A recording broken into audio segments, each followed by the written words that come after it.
دیدید وقتی صبح زود از خواب بلند میشید و سعی میکنید کسی رو بیدار نکنید، ولی بعد دقایقی همه یکی یکی میان دورت جمع میشن؟ طبق عادت اول صبح از رخت خواب بلند شده بودم و میخواستم چای دم کنم تا بعد بیداری همه تازه دم آماده باشه. اولین قدمو که برداشتم بام رفت روی یه چیزی جیغ آرومی کشیدم و ناخودآگاه حرکتم رو سریع‌تر کردم تا وزنم از روی لنگ پای بیچاره برداشته بشه که اون یکی هم رفت روی یه چیز دیگه. فریادی البته کوتاه همراه با کوبیده شدن بازن مامانک بر روی زمین به گوش جان رسید. ولی هنوز امیدوار بودم که اونها در خواب ناز هستند و بیدار نمیشن.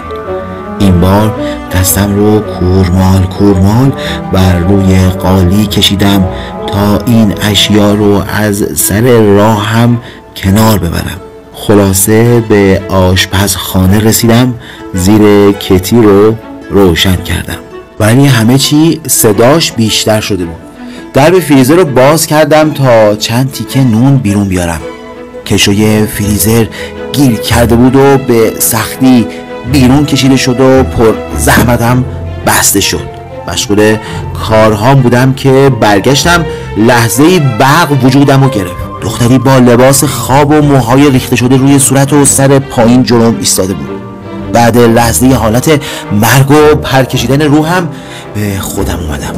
فهمیدم که دخترم در خواب داره راه میره. میترسیدم بهش نزدیک بشم. لحظاتی با صدا زدن اسمش سعی میکردم که با پای خودش به رخت خوابش برگرد و از من دور شه، ولی جم نمیخورد.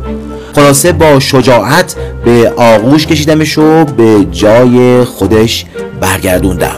واقعا با تمام وجودم دوست داشتم تا صبحانه‌ای مطلوب همسرم که از خوردنش لذت میبره درست کنم تا محبتم رو اینطور اول صبح در وجودش به جنب و جوش بندازم که بانوی پریشان حال با چهره‌ای ژولیده و چشمانی که به اندازه لبه تیغ گشوده شده بود به حالت متعجب و متحیر و درهم برهم که احساس میکردم هر لحظه من رو به دو نیم تقسیم خواهد کرد جلوم سبز شد.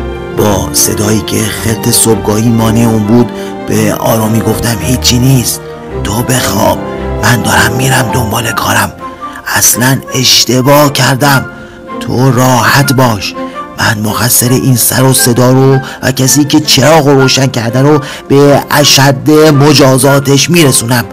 شما در بستر گرم و نرم و راحت صبحگاهی به خوابتان ادامه دهید ای زیبای خفته من. و به حالت فرار سریع خودم را از اون مهلکه نجات دادم. این گونه روابط عاشقانه و مهرانگیز در بین همسران فراوان رخ می‌دهد که با کمی تأمل این شیرینی‌های زندگیمون رو میتونیم در ذهن مرور کنیم. اینکه هر کدام دوست داریم به نحوی همدیگر رو حمایت و مشایعت کنیم و در این میان هم برای خواسته و سلیقه یکدیگر بسیار ارج و قرب قائل هستیم. همه اینها لطف ارزنده‌ای است که پروردگار در جان و وجودمون به ودیعه قرار داده تا از اون مسرور باشیم. معمولاً مردها اگر حوادث مشاجره‌گونه برای همسرشون پیش بیاد به حمایت و پشتیبانی عشق زندگیشون میپردازند و آنگاه که حق با او باشه و زورگویی مخاطب قطعی، حتما کار بالا میگیره و این درد در وجودش و در اعماق دلش با جراحتی سالها به جا میمونه. در تمامی جامعه بشری اگر بانوی کشمکش و برخوردی براش پیش بیاد به حرمت وجودش مخاطب رو آروم میکنه، ولی از چشمان تاریخ و قلم مورخان دور نماند آن جایی که بانویی با وجاهت و وقار در پشت درب آنچنان مورد پرخاشگری و تهاجم قرار گرفت که نه تنها فرزندی که در وجودش بود به دامن انداخت، بلکه از شدت لطمات و صدمات آن وجودش پر شد و به شهادت رسیدند. بانویی که یادگار صدق بیانات پدرش بود. الگوی درستی و راستی بودند و هرگز انتخابی به غیر از رضای الهی نداشتند و انتخاب او ملاک حقیقت و پاکی است.